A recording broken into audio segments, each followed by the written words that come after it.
복권을 이제 찬성하는 사들 이런 이제 세 가지의 근거를 제시한다는 거예요. 첫 번째, 복권은 세금을 올리지 않고도 중요한 공공 서비스에 필요한 주정부 수입을 늘릴 수 있는 손쉬운 방법이다. 그러니까 세금을 더 거둘려면은 반발도 심하고 힘들잖아요. 그런데 그거를 세금을 올리지 않고 대신 그 주정부 수입을 올릴 수 있는 아주 효율적이고 쉬운 방법이 복권 사업이라는 겁니다. 그래서 이 세금과 달리 복권은 의무가 아닌 선택의 문제이며 강제적인 것 또한 아니라는 거예요. 이게 이제 제일 중요한 이 사업을 찬성하는 사람들이 중요한 논리일 수 있겠죠. 그러니까 어차피 그 복권은 사고 싶은 사람만 사는 거라는 거예요. 근데 나중에 이제 우리가 또 좀 이따 얘기하겠지만 이 부분도 좀 더 이 도덕적 기준에서 판단한다면은 다른 얘기가 될 수가 있는 거죠. 그게 과연 복권 사업이 강제적인 게 아닌 것일까?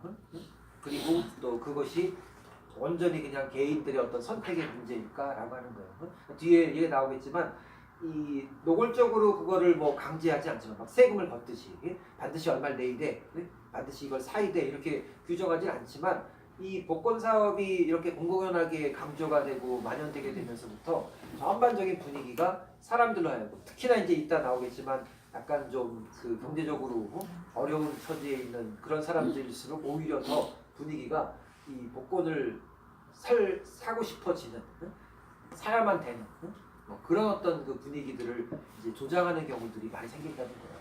그런 것들이 그래서 이제 계속 얘기하는 것처럼 전혀 뭐 법률적으로나 뭐 주정부에서는 아니 뭐 우리가 결코 꼭 사라고 강제한 적 없다. 그냥 뭐 본인들이 좋아서 선택한 거다.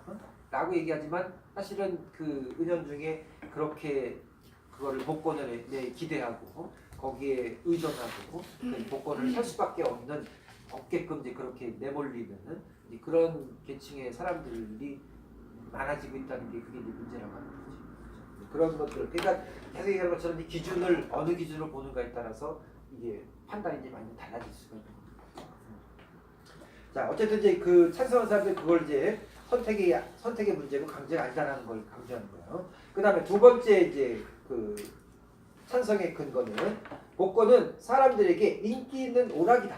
오락이라고 생각하는 거예요. 그러니까 이제 그래서 막 그 TV 프로에서 막 그 쇼처럼 그런 어떤 복권 그 추첨 장면을 쇼처럼 막 이렇게 방영하기도 하고 그러면서 이제 많은 사람들도 그렇게도 생각하죠. 아니 뭐 일주일에 한 번 이렇게 몇 장 사가지고 그거 되나 안 되나 이렇게 하는 것도 일종의 레저 이제 이게 좀 재미 삼아서 한다. 되는 좋고 안 돼도 뭐 상관없고 뭐 이런 식으로 이제 사람들이 단순한 어떤 오락으로만 생각한다는 거예요. 그러다 보니까 이것이 역시 그 갖고 있던 그 본질, 그 역시 어떤 뭐 사행성을 조장하고 일종의 좀 도박에 해당한다라고 하는 그런 본질이 이런 오락이라고 하는 그런 면으로 포장이 되고 있는 뭐 그런 경우인 것이죠. 그다음 세 번째, 복권을 파는 판매소와 복권을 홍보하는 광고 회사나 언론 매체들도 수익을 창출할 수 있다. 이것도 아주 뭐 일적 시장 논리에서 많이들 그 강조하는 거죠. 어떤 이 사업 하나로 인해서 이 관련된 여러 다른 어떤 그 부대적인 효과들이 일어날 수가 있다. 그죠? 그래서 이제 이 이익을 그 수익을 창출할 수 있고 뭐 고용 증대 효과도 있고 뭐 이런 식으로 이제 경제적인 어떤 논리에서 이것이 복권 사업으로 인해서 그 전체적으로 이제 연관돼서 파생되는 그런 경제적인 효과가 아주 크다. 뭐 이런 식으로 이제 그걸 이제 주장하는 거죠. 뭐 세 가지의 그 근거를 여기서 이제 제시를 했는데 뭐 여러분들 어떻게 생각하세요? 뭐 나중에 좀 이따 뭐 마이클 샌델 입장에서 어떤 비판을 보기에 앞서서 일단 뭐 요 세 가지 어떤 그 근거에 대해서 우리 어떤 평가를 판단할 수 있을까요? 그 복권 사업하고 그 카지노 사업하고 같이 봐도 될까요? 그럴 것 같아요. 그래도 이제 우리나라도의 그 카지노도 좀 생기고 그러면서 그러니까 우리나라 같은 경우는 이제 카지노도 공공사업에 또 이제 되고 있잖아요. 그런 것들도 그래서 그것도 이제 그 강원도나 그쪽의 그 이 지자체 거기서도 자기네들의 어떤 중요한 그 수익 부분을 생각하니까 같은 기준에서 판단해봐도 좋을 것 같아요. 근데 그게 수요가 먼저였을까요? 공급이 이게 어쨌든 뭐 잠재적인 수요가 있다고 판단되는 사업들이 그 사업성을 판단할 때 그 잠재적인 그 수요층들을 고려하곤 하잖아요. 그래서 이제 그런 걸 봤을 때는 그러니까 이게 도박이나 이 복권이나 이런 것들이 늘 그 잠재적인 수요층들이 다 있는 거죠. 그래서 그거를 이제 잘 이용하는 사업일 수 있는 거고.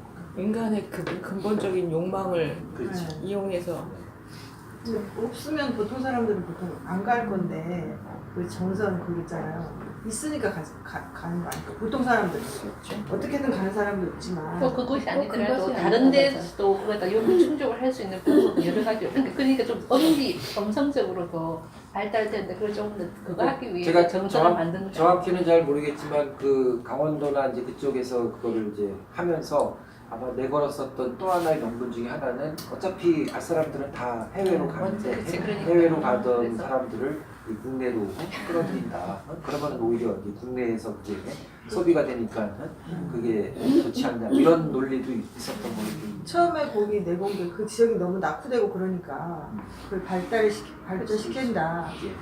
그래서 그 해광 지역 사람들은 지역으로 상당히 그 돈을 이렇게 나눠주는 모양이에요. 그 지역 그 지역 사람들. 주민들은. 네, 주민들한테. 그러니까 굉장히 그 청년 이게- 이런 데는 아주 발전. 얘기하다 보니까 아주 참 적절한 좋은 예를 제껴주셨네요. 그러니까 우리나라 같은 경우는 그런 이 강원도의 거기 해광지역 할 때 그때도 이제 분명히 이런 그 공공사업으로 추진할 때는 지금 얘기했던 것처럼 아주 내거는 그 명분들이 아주 좋았잖아요. 어차피 거기 지금 다 폐광돼서 그 지역 낙후된 지역인데 그 지역을 살릴 수 있는 그 지자체의 입장에서는 아주 뭐 적절하고, 그러니까 오히려 정말 너무 좋은 아이디어다. 그 자신들이 갖고 있는 그런 이런 것들도 인프라라고 표현했는지 모르겠는데, 하여튼 그런 여건을 잘 활용한 아주 좋은 케이스다. 뭐 이렇게들 이 입장에서 이제 판단할 수가 있는 그런 사업이었던 거죠. 그런데 뭐 결국에는 이제 그렇게 해서 시작이 됐던 사업이 그 실제 현실 그 사회에서는 여러 가지 좀 폐단들이 많이 생겼잖아요. 그래서 제가 알기로도 그 지역 사람들도 처음에는 그걸 막 반겼다가 요즘에 이제 돌아가는 그 상황들을 보게 되면은 그걸 아주 뭐 저희 그 안에 할머니들도 계신 거 봤어요. 도박장 안에 할머니들 저 노시는 놀러 갔거든요, 한번. 아 진짜. 근데 정말 할머니들이 하고 계신 거 보니까 놀랬어요. 근데 그때 텔레비에서 봤거든요, 그거. 근데 그 아래쪽으로 가면 이제 그 주차를 할 때가 있어요. 그래서 뭐 같은 벤츠 이런 걸 차 있잖아요. 거기다 맡겨 이제 그 다 밀어서 거기다 맡겨야 되는 거 있잖아요. 그리고 쭉 네, 담보로 이제 차들이 네, 그 외제차들이 한 번 놀러 왔다가 벤츠는 괜찮아요. 택시가 있다는 게 문제죠. 그치 그런 게 왜 잃어버리면은 돈을 빌리잖아요. 예. 그쪽에서 그걸 담보를 해가지고 그렇죠. 그런 그래가지고 되게 엄성적으로 이렇게 뭐지 페인이 되고 그런 사람이 그렇죠. 페인이 많이 그렇죠. 앉았어요. 근데 이게 것 저기 같아. 이거 읽고 저는 놀랐는데 50% 배당한다는 절반 정도 당첨자한테 돌려준다고 하는데 저도 잘 모르는데 그거를 나머지를 국가에서 사실은 뭐 공공복지에 쓴다라고 얘기를 하잖아요. 근데 그 부분이 어떻게 되는지 잘 모르겠네요. 예전에 뭐 옛날에 뭐 주택복권 이런 주택복권, 거는 이제 네. 그쵸? 지금은 어떻게 되는 거지 그게? 그런 거였는데 뭐 지금 로또 사업은 어떻게 되고 있는지 그러게요. 로또 그럴 그거 거면은 써 있어요. 사실은 예. 만약에 그렇다면 사실은 민간으로 돌려야 되는 부분도 생각해 봐야 되는 로또 건데. 당신 이걸 사면 뭐 무슨 민간 어디에 어떤 이익이 됩니다. 공공사업에. 예. 네, 그렇게 말은 하고 있죠. 네. 정확히는 이게 보진 않았지만 그런 식으로 그러니까 그 도덕적인 걸 실제로 약간 희석시키는 예, 그러니까. 약간의 죄책감을 없애는 것 같아요. 그러면서 사실은 그게 어떤 사회의 분배가 된다고 하면 또 그 부분이 인정하는 부분이 우리가 있으니까 그런 부분도 있을 건데 그러니까 지금 이제 우리가 토론을 해봐야 되는 중요한 논점이 이제 바로 그 지점인 것 같아요. 그래서 이제 우리가 이게 실제로 우리나라 로또 사업이 어떻게 이루어지고 있는지만은 이제 그건 뭐 나중에 좀 팩트를 확인해봐야 되겠지만 어쨌든 만약에 그게 그런 식으로 이제 수익이 얻어지는 수익을 그 정말 제대로 공공 사업 영역에 되돌리고 있다, 잘 활용되고 있다라고 한다면 그래도 역시 이 사업 그 자체가 그 정당화 될 수 있는 것인가 하는 거. 그게 지금 여기 마이크 샌들이 던지는 그 중요한 문점이잖아요. 그게 뭐 거기서 무슨 뭐 비리가 있고 뭐 그다음에 그것이 그래서 수익이 제대로 공공사업으로 환원이 안 되고 뭐 그런 것들은 뭐 아예 그냥 더 문제되는 거니까 그걸 차치해 놓고 그게 원래 사업 취지대로 정상적으로 잘 운영되고 있다라고 전제했을 때 그때에도 과연 그 사업이 그러면 잘하고 있는 거다. 이게 공공 영역에서 그런 이 복권 사업을 하는 것이 아주 좋은 정책이다라고 이제 판단할 수 있는지. 아니 그렇더라도 대부분이 이건 로또 뭐 복권은 선택이라고 하잖아요. 네. 근데 선택을 하는 사람들이 어떤 경제적으로 좋은 사람들은 복권 별로 안 사거든요. 그러니까 전부 서민들이 사서 몰아주기잖아요. 그러니까 그게 결국은 서민들의 돈이잖아요. 그러니까 이게 도덕적으로 옳다고 절대로 생각이 안 드는데. 네, 맞습니다. 그래서 이제 지금 마이크 샌들도 지적하는 지점 바로 그 지점이에요. 그래서 그런 어떤 계속 얘기하는 것처럼 시장 논리나 경제적인 효율성이나 이런 면을 봤을 때는 그게 충분한 분명한 어떤 이 이익을 올리고 그래서 뭐 주정부나 뭐 정부의 공공 자금들이 그 사업 자금들이 축적이 되고 그래서 그걸 갖고서 또 다른 어떤 영역에서 그걸 활용을 하고 뭐 그런 어떤 그 선순환이 되고 있다 하더라도 그러더라도 이 사업의 그 성격 그 자체나 그것을 또 다른 어떤 측면, 그러니까 계속 얘기한 것처럼 기준을 이쪽으로 보면은 그것만 보이는 거예요. 지금 막 잘 돌아가고 있는 건 보이는 거고, 그런데 그 기준을 이쪽으로 이제 우리가 옮겨서 보게 되면은 안 보였던 것들이 이제 보이게 되는 거죠. 지금 말씀하신 것처럼 이게 이쪽 기준을 보게 되면은 결국에는 그 복권을 사는 사람들이 또 누군가가 보이게 되는 거고, 그들에 의해서 계속 어떻게 보면 좀 악순환처럼 그게 이제 이루어지고 있는 그런 구조가 이제 이쪽 기준을 봤을 때 보이기 시작하는 거죠. 그럼 제가 이제 어디 여행 갔다 어떻게 모르는 사람인데 얘기를 하게 됐는데 그분이 뭐 사업을 해서 굉장히 많이 한꺼번에 많은 돈을 벌었는데 정선에 가서 하루 저녁에 5천만 원씩 막 해갖고 한 달에 10억을 날렸다는 등 막 이런 걸 자랑 삼아 얘기를 하는데 그 제정신이 아니고 약간 정신이 좀 이상하지 않나 이런 생각이 들더라고요. 그게 굉장히 삐페이질 것 같아요. 불로소득이니까 날려줘야 돼. 사업소득이니까 돌아가야 되니 돈은 돌아가야 돼. 뭔가 조금 돈을 잃어보면 그게 정신적으로 뭐 정상은 계속 벌어야 된다는 그 생각만 꽂혀가지고. 그리고 그게 잃어버린 것에 대해서 아주 보존하는 모범담처럼 막 정상이라고 그러는데 해서 그 사람 제정신으로 안 보이더라고요. 그러니까 이런 거 말고 정말 얘기한 정말 뭐라 그러지? 정말 정말 열심히 사는 사람들이 그 희망 고문을 해가지고 그 돈이 그렇게 간다는 그거에 대해서 참 뭐라고 얘기할 수 없는 부분이 있다는 그거죠. 저런 분들이 전 개인의 책임이라고 미성숙하고 그 판단력이 없다고 생각했는데 IMF 때 카드 프리츠로 자살한 사람 되게 많았잖아요. 그렇지. 그때 국가 부도가 오면서 뭐를 공공사업이나 이런 걸 확장할 수 없으니까 나라에서 카드를 굉장히 남발을 맞아요. 하잖아요. 맞아요. 일부러 되게 오케이, 교묘하게 맞아요. 깔아서 이렇게 하는 맞아, 거거든요. 맞아. 그런 느낌이 좀 들었어요. 맞아요. 되게 포장해서. 그래서 경제적보다 이제 그 전에는 저는 도덕성 이런 거를 그렇게 깊이 생각 안 해봤는데 보니까 도덕적인 게 굉장히 좀 늦게 가더라고요. 도덕성이 되게 그러니까 중요해요. 처음에 진짜 중요한 경제적 효율성이냐 도덕적 개인적 관심의 중요성 뭐 타당성이냐 그게 대해서 문제가 당장에 좁게 보면 저기 이름을 주는 것 같지만 그래프나 이렇게 큰 그림을 보면 빅페이지고 진짜 성공해요. 시민의식을 여기서 이렇게 떨어뜨린다라고 얘기하는데 그게 말이 맞는 것 같아요. 방향성이. 이런 문제가 공공적 입장에서는 꽤 많죠. 사회에 꽤 많죠.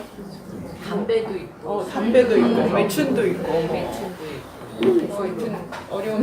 근데 그걸 나라나 국가적인 공공적인 입장에서는 은근하게 외면하고 모르는 척하는 게 많잖아요. 그거는 그렇죠. 그러니까 더 이제 아까 전에 공공이익의 됩니다.